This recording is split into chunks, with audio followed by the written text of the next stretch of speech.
그날 면회에서 동생의 손이 떨리는 걸 봤을 때 난 이미 알았습니다. 이건 단순한 군생활 적응 문제가 아니라는 걸.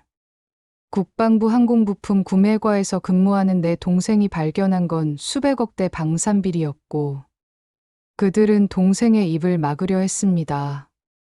하지만 그들은 몰랐죠. 동생의 누나가 육군 감찰부 소령이라는 걸. 그리고 난 절대 물러서지 않는 사람이라는 걸. 오늘 이야기를 끝까지 들어주신다면 여러분께서 생각하시는 정의란 무엇인지 댓글로 나눠주시면 감사하겠습니다. 그리고 이런 이야기가 더 많은 분들께 전해질 수 있도록 좋아요와 알림 설정 부탁드립니다. 7월의 뜨거운 오후, 포천 부대 주차장에 차를 세우고 내렸을 때 시선이 느껴졌습니다. 초소 앞 병사들이 고개를 돌렸고 건물 쪽에서 누군가 걸음을 멈췄습니다. 흰 셔츠에 청바지, 여름이라 반팔을 골랐지만 시선은 피할 수 없었죠. 익숙한 일이었습니다. 위병소로 걸어가며 생각했습니다. 동생 준혁이가 보낸 카톡이 계속 신경 쓰였거든요. 누나, 면회 와, 단 4글자. 평소 같으면 이모티콘 하나라도 붙였을 텐데. 위병소 안에서 김태식 중사가 천천히 일어났습니다. 30대 초반쯤 보이는 얼굴에 묘한 웃음이 번졌죠. 누구 면회 오셨어요? 신분증을 건네자 그가 일부러 천천히 들여다봤습니다. 그러고는 저를 위아래로 훑어보더니 물었습니다. 서윤아 씨, 모델이신가요? 운동 많이 하세요? 옆에 있던 병사들이 피식 웃었습니다. 남자친구 있으세요? 아니면 혹시 결혼하셨나요? 대답하지 않고 면회 신청서를 내밀었습니다. 아, 면회 대상이 서준혁 일병. 준혁이 그 녀석 누나가 이렇게 예쁘다는 건 왜 말 안 했대요? 김중사가 헛웃음을 지었습니다. 우리 부대 애들한테 자랑 좀 하지. 면회 오면 분위기 확 살아날 텐데. 출입명부를 작성하는 동안 그가 계속 말을 걸었습니다. 면회 자주 오세요? 준혁이 요즘 좀 힘들어하던데.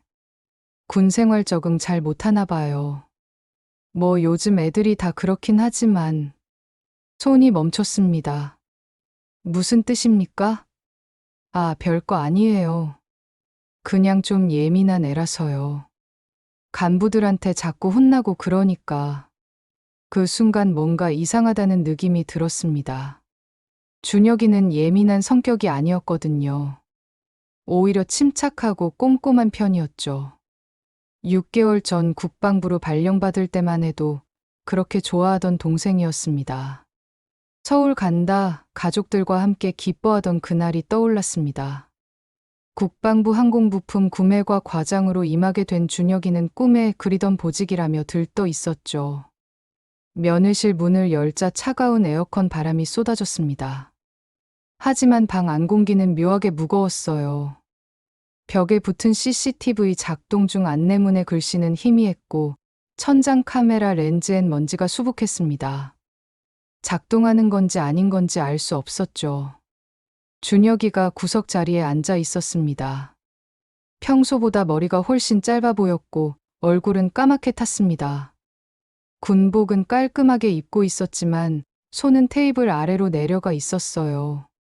고개를 들었을 때 눈빛이 먼저 들어왔습니다. 평소의 준혁이가 아니었습니다.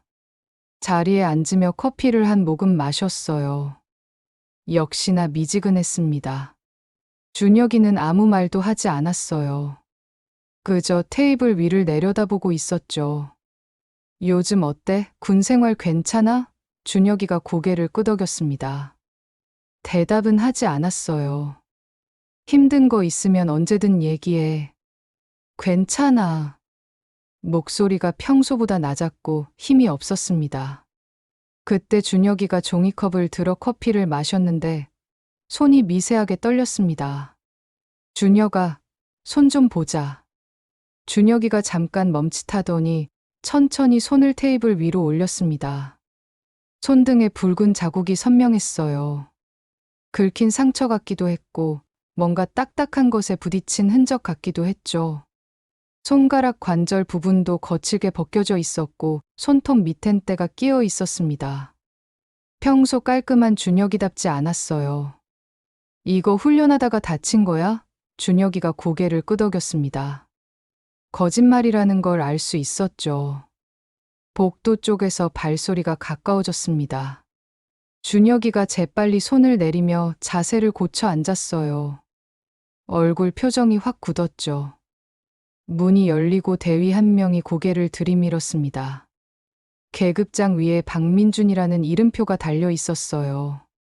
아, 면회 중이시구나. 준혁이 누님이죠? 반갑습니다. 저는 준혁이 직속 상관인데요. 요즘 준혁이가 좀 힘들어하는 것 같아서 신경 많이 쓰고 있거든요. 말투는 부드러웠지만 눈빛은 차가웠습니다. 박대위가 준혁이를 힐끗 보더니 다시 저를 봤어요. 면회 시간 얼마 안 남았죠? 3시 반까지니까 10분 정도 더 있으시면 될 거예요. 문이 닫히자마자 준혁이의 어깨가 축 처졌습니다. 누나, 그냥 가. 목소리가 떨렸어요. 왜? 아직 시간 남았잖아. 그냥 가는 게 좋을 것 같아. 나 괜찮으니까. 괜찮다는 말을 하는 준혁이의 눈에는 괜찮지 않다는 게 선명하게 적혀 있었습니다. 생활관 복도까지 배웅하는 동안 준혁이는 계속 뒤를 돌아봤어요. 병사 몇 명이 모여 웅성거리고 있었고 그중 한 명이 준혁이를 보더니 고개를 돌렸죠. 눈빛이 묘했습니다. 위병소를 나오는 길, 김태식 중사가 다시 말을 걸었습니다. 아, 벌써 가세요? 면회 짧게 하셨네. 다음에 또 오실 거면 제 번호 드릴까요? 준혁이 상황 궁금하시면 언제든 연락 주세요. 대답하지 않고 밖으로 나왔습니다. 주차장으로 걸어가는 동안 계속 뒤를 돌아봤어요. 부대 건물들이 햇빛 아래 서 있었습니다. 평범한 부대 풍경이었지만 그 안에서 준혁이는 힘들어하고 있었습니다. 차에 타고 에어컨을 틀었지만 가슴속 답답함은 가시지 않았어요. 휴대폰을 확인하니 준혁이에게서 답장이 와 있었습니다. 누나 걱정 마. 나 괜찮아. 그냥 조금만 더 버텨볼게. 버틴다는 말이 마음에 걸렸습니다. 군 생활은 버티는 게 아니라 적응하는 거였으니까요. 6개월 넘게 복무한 일병이 아직도 버티고 있다는 건 뭔가 잘못됐다는 뜻이었죠. 4일이 지났습니다. 그동안 준혁이에게 카톡을 몇 번 보냈지만 답장은 늘 똑같았어요. 괜찮아. 걱정 마. 짧고 무뚝뚝한 대답뿐이었습니다. 책상 앞에 앉아 노트북을 켰습니다. 감찰부에서 일하면서 가장 먼저 배운 게 있다면 기록은 거짓말을 하지 않는다는 것이었어요. 감찰부 계정으로 접속하자 일반인은 볼 수 없는 화면이 열렸습니다. 출입 기록부터 확인했습니다. 7월 15일 제 이름이 기록되어 있었어요. 그런데 퇴실 시간이 이상했습니다. 오후 3시 30분으로 되어 있었는데 실제로는 3시 10분쯤 나갔었거든요. 로그 하단을 확인했더니 최종 수정 시간이 나왔습니다. 7월 15일 15시 45분 수정자는 박민준 대위. 면회실에 들어와 준혁이를 확인하던 바로 그 사람이었죠. 근무일지를 열었습니다.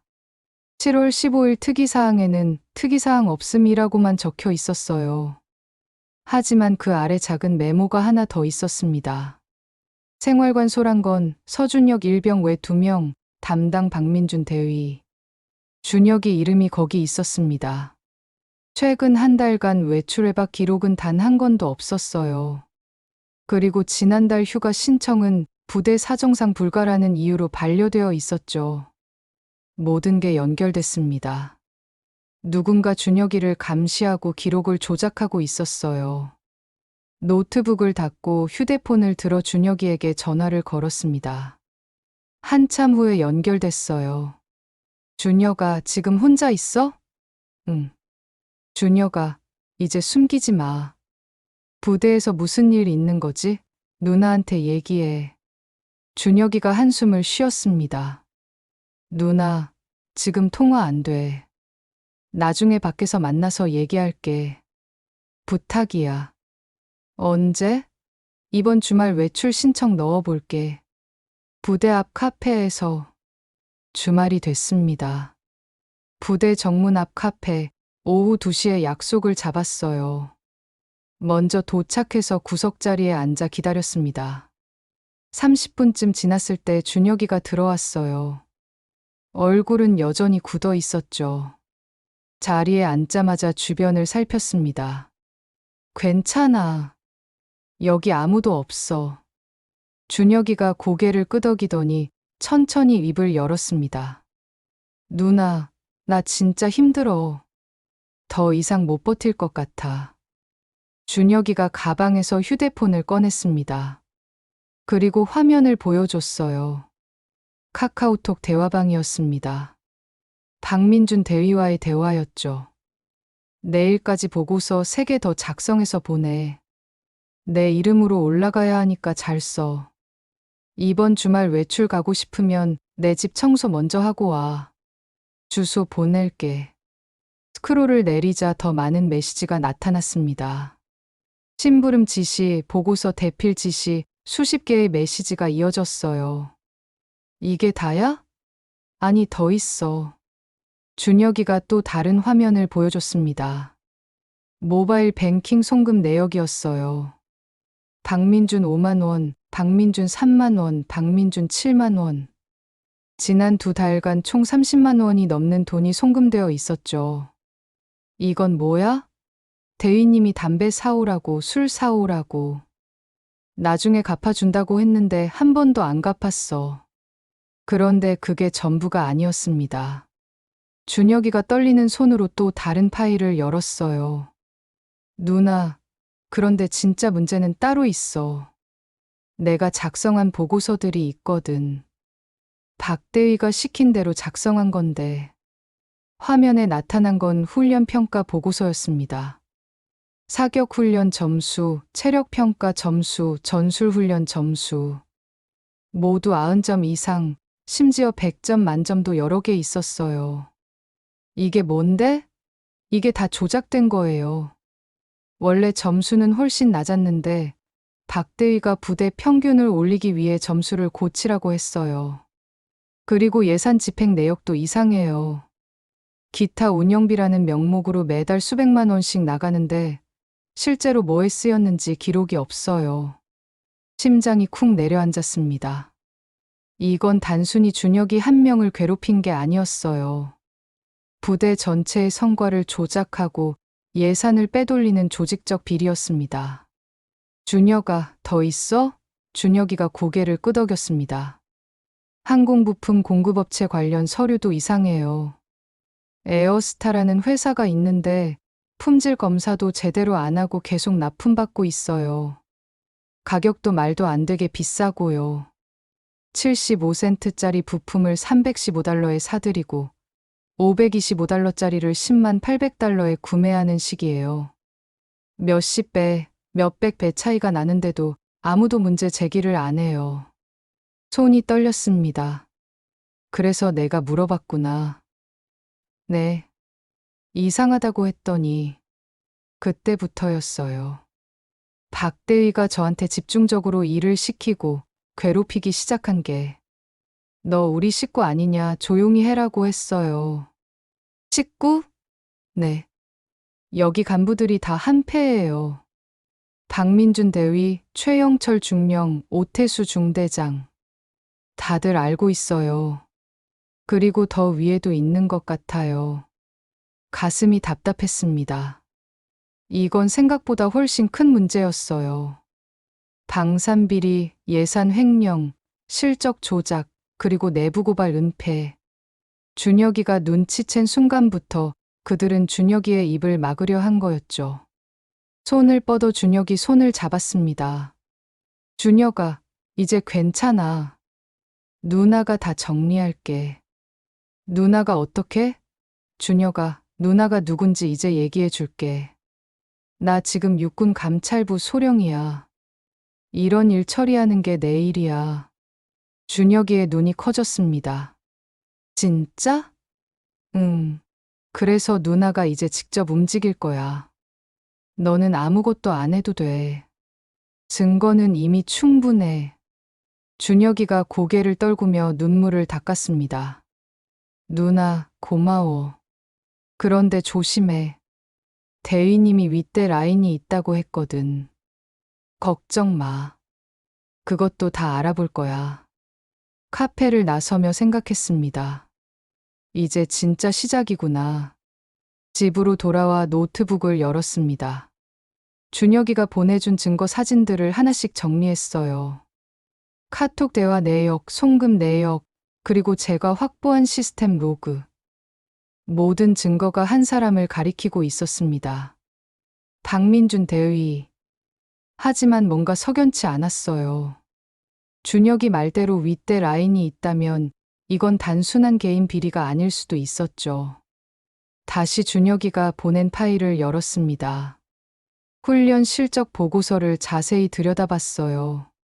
최근 분기별 평가 결과를 보니 해당 중대는 3분기 연속 1등이었습니다. 사격, 체력, 전술 모든 분야에서 최고 점수. 너무 완벽했어요. 현실적으로 불가능한 수준이었죠. 보고서 작성자를 확인했습니다. 박민준 대위가 작성하고 최영철 중령이 검토하고 오태수 중대장이 최종 승인. 모든 보고서가 같은 라인을 타고 올라갔습니다. 예산 관련 자료를 집중적으로 파고들었습니다. 최근 6개월간 부대 운영비 집행 내역이 화면에 나타났어요. 한 항목이 유독 눈에 들어왔습니다. 기타 운영비라는 명목으로 매달 300만 원씩 집행되어 있었죠. 6개월이면 1,800만 원. 구체적인 사용 내역은 없었습니다. 결제자는 박민준 대위, 승인자는 최영철 중령. 1년치 데이터를 확인하니 같은 패턴이 반복되고 있었어요. 총 3,600만 원이 집행됐고 모두 박민준이 신청하고 최영철이 승인한 건들이었습니다. 그리고 항공부품 관련 자료. 에어스타라는 회사의 납품 내역을 추적했습니다. 준혁이가 말한 대로였어요. 75센트짜리 부품이 315달러에 525달러짜리가 10만 800달러에 구매되고 있었죠. 420배 차이. 이건 명백한 방산비리였습니다. 더 충격적인 건 이 회사가 품질 검사에서 제외되어 있다는 점이었어요. 다른 모든 업체는 철저한 검사를 거치는데 에어스타만 예외였죠. 화면을 캡처하고 다음 자료를 열었습니다. 에어스타 거래 내역을 자세히 들여다보니 차명 계좌로 추정되는 계좌번호가 보였어요. 계좌 명의자를 추적했더니 최영철 중령의 처남이었습니다. 퍼즐 조각이 맞춰지기 시작했어요.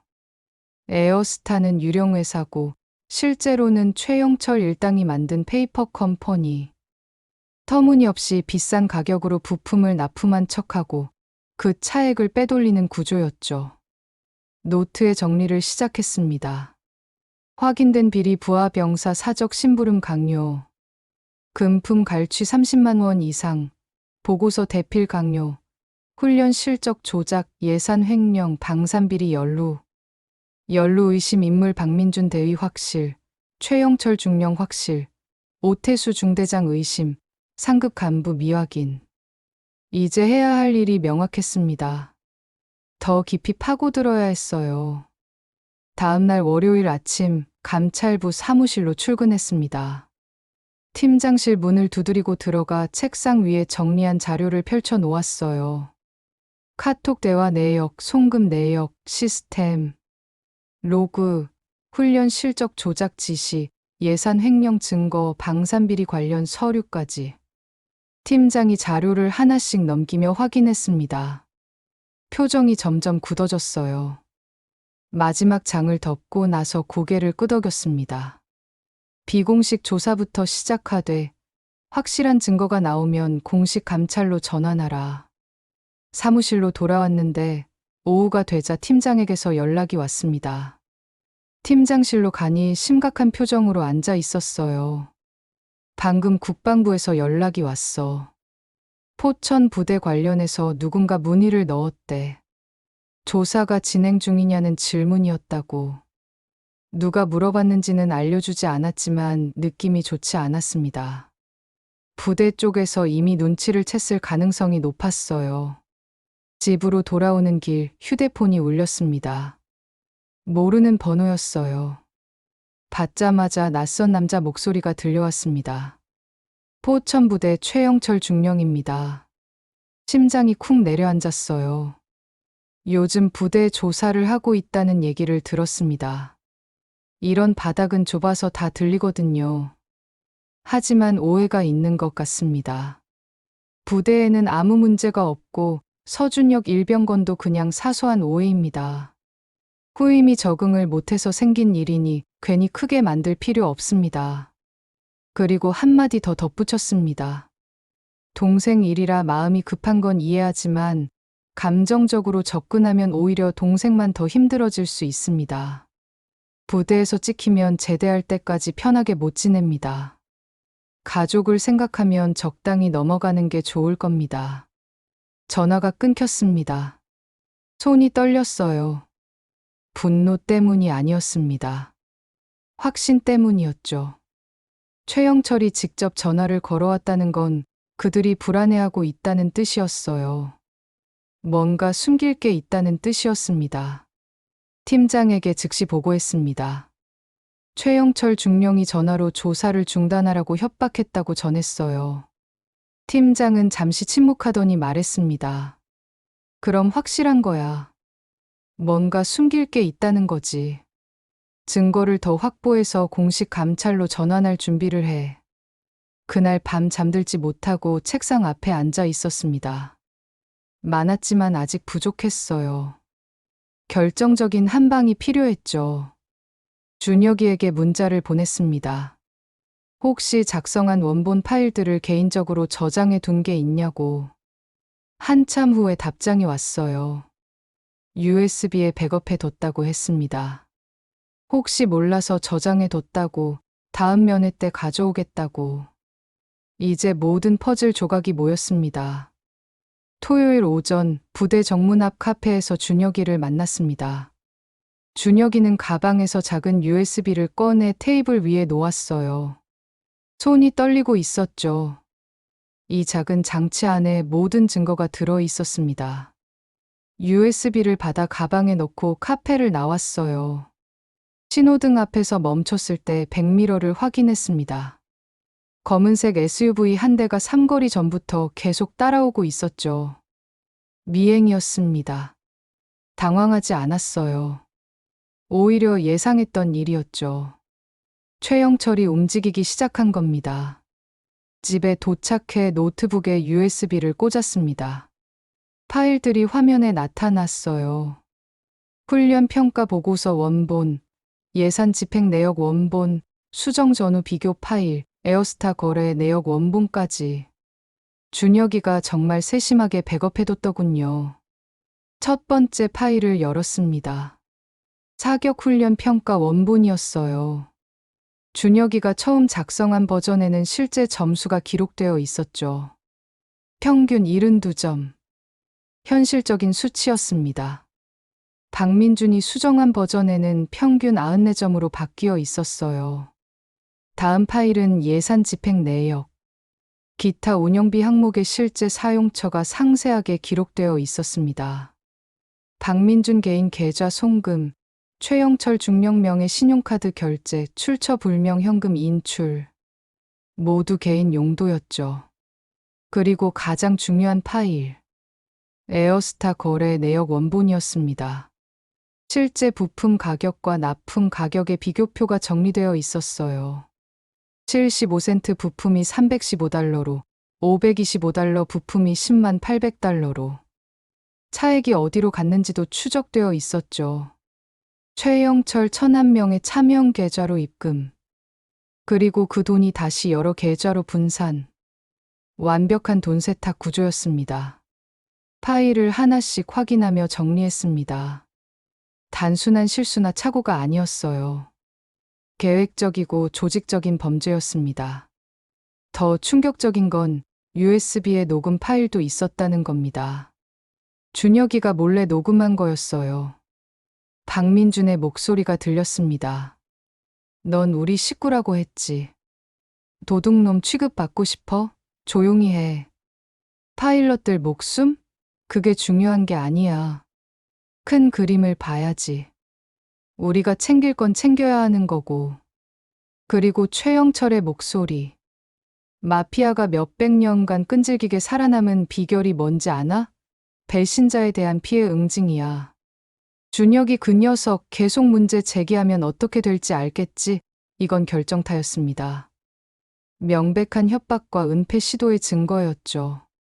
다음날 월요일 팀장에게 USB를 건넸습니다. 팀장이 파일들을 확인하는 동안 사무실은 조용했어요. 한참 후 팀장이 화면에서 눈을 떼고 저를 봤죠. 이게 확실한 거냐? 조작 전후가 모두 기록되어 있습니다. 그리고 협박 녹음도 있습니다. 팀장이 깊게 한숨을 쉬었습니다. 공식 감찰로 전환한다. 내일부터 팀원 둘을 더 붙여준다. 사무실로 돌아오는 길에 휴대폰이 울렸습니다. 모르는 번호였어요. 받지 않았죠. 곧바로 문자가 왔습니다. 생각을 다시 하는 게 좋을 겁니다. 동생 제대까지 1년 남았는데 무슨 일이 생길지 모릅니다. 협박이었습니다. 오후 2시 국방부 회의실에서 공식 감찰 착수 보고를 했습니다. 인권감찰단장과 법무실장이 참석했어요. USB에 담긴 증거들을 스크린에 띄워 설명했죠. 회의실 분위기가 무거워졌습니다. 법무실장이 이 정도면 군검찰 송치 수준이라고 말했어요. 추가 자료를 꺼냈습니다. 최영철 중령이 제게 직접 전화해서 조사 중단을 요구했던 일을 설명했어요. 통화 녹음 파일을 재생했죠. 최영철의 목소리가 회의실에 울려 퍼졌습니다. 가족을 생각하면 적당히 넘어가는 게 좋을 겁니다. 감찰단장의 표정이 굳어졌습니다. 증거인멸 시도와 협박까지. 즉시 부대 전체 감찰에 들어간다. 내일 오전 현장 투입. 그날 저녁 집으로 돌아오는 길에 다시 미행 차량이 붙었습니다. 이번엔 2대였어요. 옆 차선 SUV에서 누군가 창문을 내리고 저를 쳐다봤습니다. 위협하는 눈빛이었어요. 엑셀을 밟아 큰 길로 나와 경찰서 앞을 지나쳤어요. 미행 차량들이 하나둘 사라졌죠. 밤 11시 준혁이에게서 전화가 왔습니다. 큰일 났어. 목소리가 떨리고 있었습니다.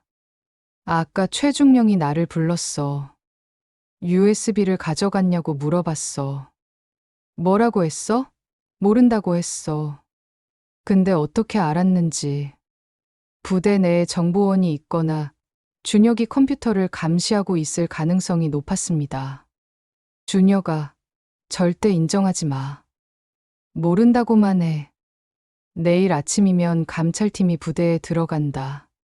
조금만 버텨. 전화를 끊고 즉시 팀장에게 연락했습니다. 상황을 설명하자 팀장이 단호하게 말했어요. 내일 아침 일정을 앞당긴다. 새벽 6시에 투입한다. 화요일 새벽 5시 30분 감찰팀 차량 3대가 부대 정문 앞에 도착했습니다. 아직 해가 뜨기 전이었어요. 정문 초소의 병사가 당황한 표정으로 다가왔습니다. 감찰단장이 공문을 내밀었죠. 국방부 인권감찰단입니다. 즉시 출입 허가를 요청합니다. 몇 분 후 오태수 중대장이 허둥지둥 달려왔습니다. 무슨 일입니까? 사전 통보도 없었는데. 긴급 감찰입니다. 감찰팀이 부대 안으로 들어갔습니다. 행정반으로 직행했어요. 박민준 대위 사무실 문을 열었죠. 아직 출근 전이라 비어 있었습니다. 컴퓨터를 압수하고 서류함도 모두 봉인했어요. 박민준의 개인 사물함도 열었습니다. 안에서 통장과 신용카드 명세서가 나왔죠. 오전 7시 박민준이 출근했습니다. 사무실 앞에서 감찰팀과 마주쳤을 때 그 얼굴이 하얗게 질렸어요. 감찰단장이 신분을 밝히고 조사 협조를 요청했습니다. 부대 내 비리 및 가혹 행위 의혹으로 조사받을 것입니다. 박민준이 한 발 뒤로 물러섰습니다. 도망칠 생각인 것 같았어요. 하지만 이미 늦었죠. 감찰팀 2명이 양옆을 막아섰습니다. 오전 9시 최영철 중령도 소환됐습니다. 연대 회의실에서 감찰단장이 직접 조사를 진행했어요. 저도 배석했습니다. 지난주 제게 전화했던 일을 물었죠. 최영철이 시선을 피했습니다. 오해를 풀려고 했던 겁니다. 오해입니까? 녹음 파일이 있습니다. 들어보시겠습니까? 최영철의 얼굴이 일그러졌습니다. 더 이상 변명할 수 없다는 걸 알았겠죠. 조사는 오후까지 계속됐습니다. 예산 횡령 정황, 실적 조작 지시, 방산비리 연루, 증거인멸 시도 협박까지 모든 게 드러났어요. 그런데 오후 3시쯤 최영철이 입을 열었습니다. 이건 나 혼자 한 일이 아닙니다. 위에서 다 알고 있었어요. 위라니? 사단 참모들 연대장까지. 에어스타 건은 차세대 전투기 사업이랑 연결되어 있어요. 정확히는 모르지만 훨씬 큰 라인이 있습니다. 심장이 뛰었습니다. 이건 단순한 부대 비리가 아니었어요. 국방부 전체를 뒤흔들 방산 스캔들이었습니다. 감찰단장이 저를 보며 고개를 끄덕였습니다. 우리는 빙산의 일각만 본 것이었죠. 오후 5시 감찰단장이 긴급회의를 소집했습니다. 이건 우리 선에서 끝날 문제가 아니야. 위로 올라가야 해. 팀장이 물었습니다. 어디까지 올릴 겁니까? 육군본부 감찰실장까지. 장석호 중장. 그날 저녁 감찰단장이 장석호 중장에게 전화를 걸었습니다. 통화는 짧았지만 명확했습니다. 상황을 설명하고 증거를 전송하자 장 중장이 곧바로 답했습니다. 내일 오전 현장 방문하겠습니다. 다음날 목요일 오전 8시 부대 상공에서 헬기 소리가 들렸습니다. 연병장에 모인 간부들이 고개를 들었고 검은색 헬기 한 대가 천천히 고도를 낮추며 다가왔습니다. 바람이 거세게 일어나며 먼지가 날렸고 헬기가 연병장 한가운데 착륙했습니다. 장석호 중장이었습니다. 뒤따라 참모들이 내렸고 모두 서류 가방을 들고 있었죠. 연대장이 급히 달려와 격려했지만 당황한 기색이 역력했습니다. 장 중장이 묵묵히 경례를 받고는 곧장 연대 본부로 향했습니다. 회의실이 긴급 소집됐어요. 연대장, 참모들, 중대장들이 모두 모였고 저도 감찰팀과 함께 배석했습니다. 장 중장이 자리에 앉으며 서류를 펼쳤습니다. 지금부터 본 부대에 대한 전면 감찰을 실시합니다. 예산 횡령, 실적 조작, 가혹행위, 방산비리, 증거인멸 시도, 협박까지 모든 의혹에 대해 조사하겠습니다. 회의실이 얼어붙었습니다. 최영철 중령이 창백한 얼굴로 앉아 있었고 오태수 중대장도 식은땀을 흘리고 있었습니다. 장 중장이 최영철을 똑바로 보며 물었습니다. 중령, 사단 참모에 연락 돌렸다면서요? 최영철이 입을 열려다 말았습니다. 이런 일은 더 이상 용납되지 않습니다. 군은 국민의 신뢰로 존재합니다. 그 신뢰를 저버린 자들은 반드시 책임을 져야 합니다. 오전 10시부터 본격적인 조사가 시작됐습니다. 감찰팀이 부대 전체를 뒤지기 시작했어요. 행정반, 보급실, 중대장실까지 모든 곳이 조사 대상이었습니다. 컴퓨터와 서류들이 압수됐고 간부들이 하나씩 조사실로 불려갔습니다. 준혁이도 증인으로 조사를 받았어요. 이번엔 안전했습니다. 장 중장이 직접 지시한 조사였으니까요. 준혁이가 모든 걸 진술했습니다.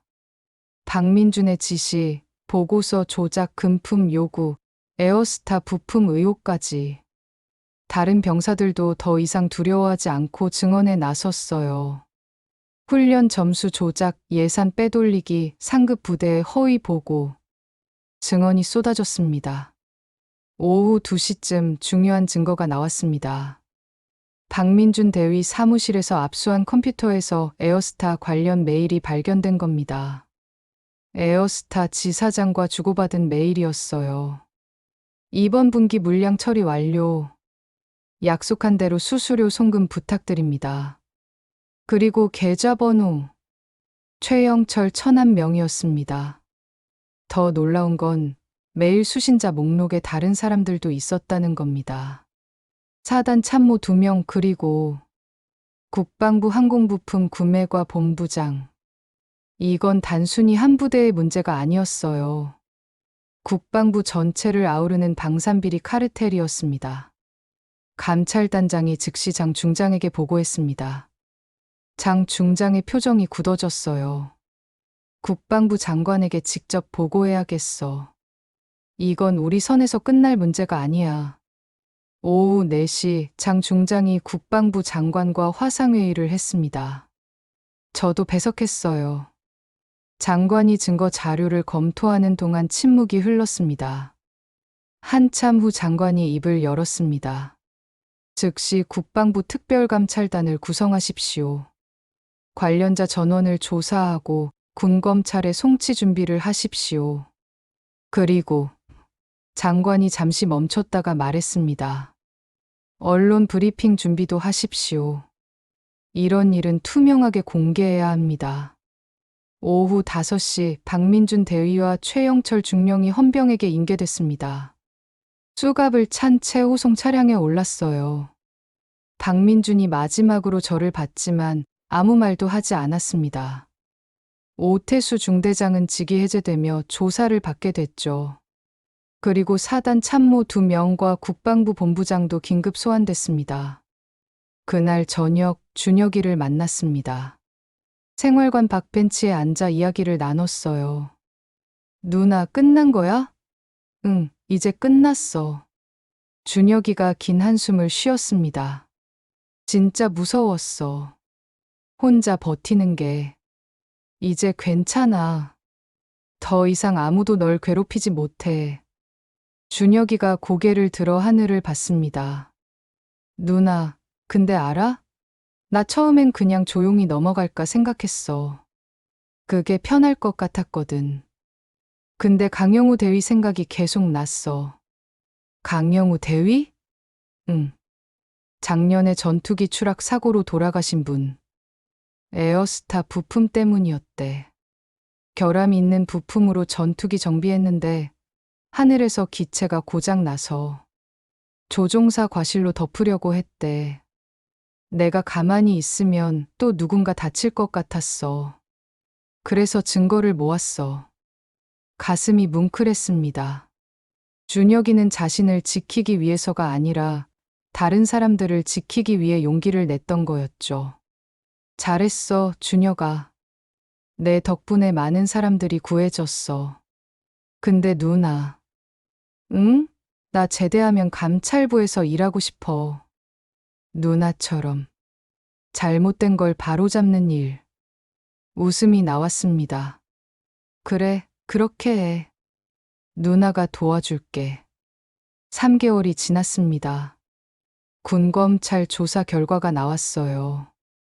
박민준 대위는 징역 2년의 군복무 부적격 판정을 받아 전역 처리됐습니다. 최영철 중령은 징역 1년 6개월의 계급 강등 후 예편 조치됐죠. 오태수 중대장은 징역 1년 집행유예.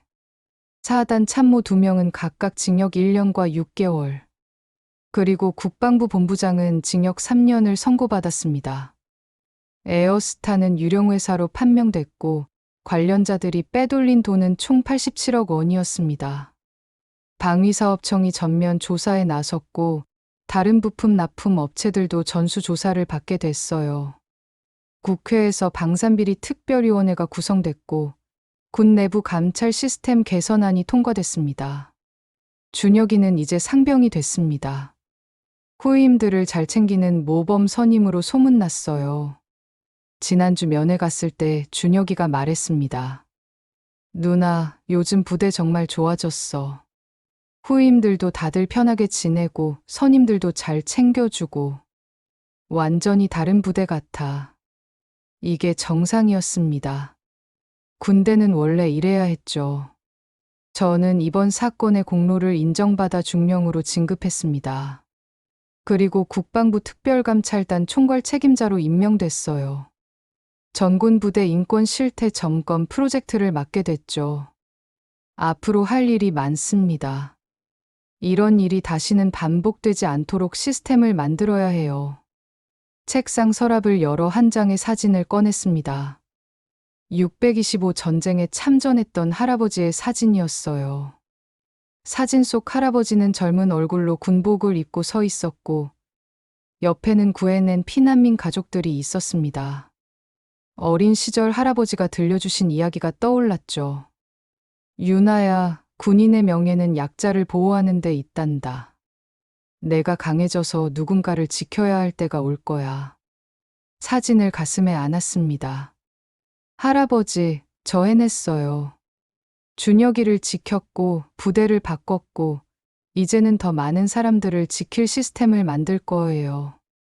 지난주 국방부 기자회견에서 장관이 말했습니다. 이번 사건은 한 명의 용기 있는 병사와 그를 지킨 감찰관 덕분에 밝혀졌습니다. 군은 내부 고발자를 보호하고 정의를 실현하는 조직이 되겠습니다. 기자회견 후 많은 기자들이 저를 인터뷰하려 했지만 거절했습니다. 제 이름이 알려지는 건 원하지 않았거든요. 대신 준혁이를 인터뷰하게 했죠. 준혁이가 카메라 앞에서 말했습니다. 저는 엄격한 규율을 지키는 군인이지만 그보다 앞서 법과 양심을 지켜야 하는 대한민국 시민입니다. 잘못된 걸 보고 침묵하는 게 아니라 용기 내어 말하는 게 진짜 애국이라고 생각합니다. 그 인터뷰 영상이 화제가 됐습니다. 많은 젊은이들이 댓글을 달았어요. 멋있다. 나도 군대 가면 저렇게 당당하고 싶다. 진짜 애국자다. 변화가 시작되고 있었습니다. 어제 팀장이 저를 불렀습니다. 유나 소령, 아니 이제 중령이지. 다음 달부터 육군사관학교에서 특강을 해줬으면 해. 내부 고발과 군 인권에 대해서 미래의 장교들에게 내 이야기를 들려줘. 제 이야기요? 응. 내가 어떻게 동생을 지켰는지, 어떻게 정의를 실현했는지. 그게 진짜 군인의 모습이라는 걸 보여줘. 고개를 끄덕였습니다. 알겠습니다. 창밖을 봤습니다. 해가 지고 있었고 하늘은 붉게 물들어 있었어요. 준혁이의 얼굴이 떠올랐습니다. 당당하고 밝은 표정으로 후임들을 챙기는 모습. 며칠 전 준혁이에게서 편지가 왔습니다. 손으로 쓴 편지였어요. 누나, 요즘 생각해봐. 내가 그때 조용히 넘어갔으면 어땠을까? 더 편했을까? 아니야. 분명 후회했을 거야. 강영우 대위님처럼 누군가 또 다쳤을 테고 나는 평생 죄책감에 시달렸을 거야. 힘들었지만 잘한 것 같아. 그리고 누나가 있어서 가능했어. 고마워. 편지를 읽으며 눈물이 났습니다. 준혁이는 이제 정말 어른이 됐구나. 사물함에서 다이어리를 꺼내 오늘 날짜에 적었습니다. 정의는 거창한 게 아니다. 잘못된 걸 보고 참지 않는 것. 약한 사람을 지키는 것. 그게 바로 정의다. 그리고 한 사람의 용기가 세상을 바꿀 수 있다는 걸 이번에 다시 한번 배웠다. 밤이 깊어갔습니다. 국방부 건물에는 여전히 불이 켜져 있었고 저는 새로운 계획서를 작성하기 시작했습니다. 더 나은 군대를 만들기 위해서, 준혁이 같은 병사들이 안전하게 복무할 수 있는 곳을 만들기 위해서. 규정은 사람을 벌주려고 있는 게 아니라 지키려고 있는 거니까요. 마지막으로 준혁이에게 답장을 보냈습니다. 준혁아, 내가 자랑스러워. 힘들 때 포기하지 않고 끝까지 버텨줘서 고마워. 덕분에 많은 사람들이 구해졌어. 이제 누나가 약속할게. 너 같은 사람들이 다시는 혼자 싸우지 않도록 시스템을 만들겠어. 조금만 더 버텨. 제대하면 진짜 축하해줄게. 사랑해, 내 동생. 전송 버튼을 눌렀습니다. 그리고 다시 업무에 집중했어요. 할 일이 많았지만 두렵지 않았습니다. 정의는 반드시 실현된다는 걸 이번에 다시 한번 확인했으니까요. 그리고 한 사람의 용기가 세상을 바꿀 수 있다는 것도. 오늘 이야기가 여러분께 어떤 의미로 다가왔는지 궁금합니다. 혹시 비슷한 경험이 있으시거나 용기를 내어 정의를 실현했던 순간이 있으시다면 댓글로 나눠주시면 감사하겠습니다. 그리고 이런 이야기가 더 많은 분들께 전해질 수 있도록 좋아요와 알림 설정 부탁드립니다. 다음에 더 좋은 이야기로 찾아뵙겠습니다. 감사합니다.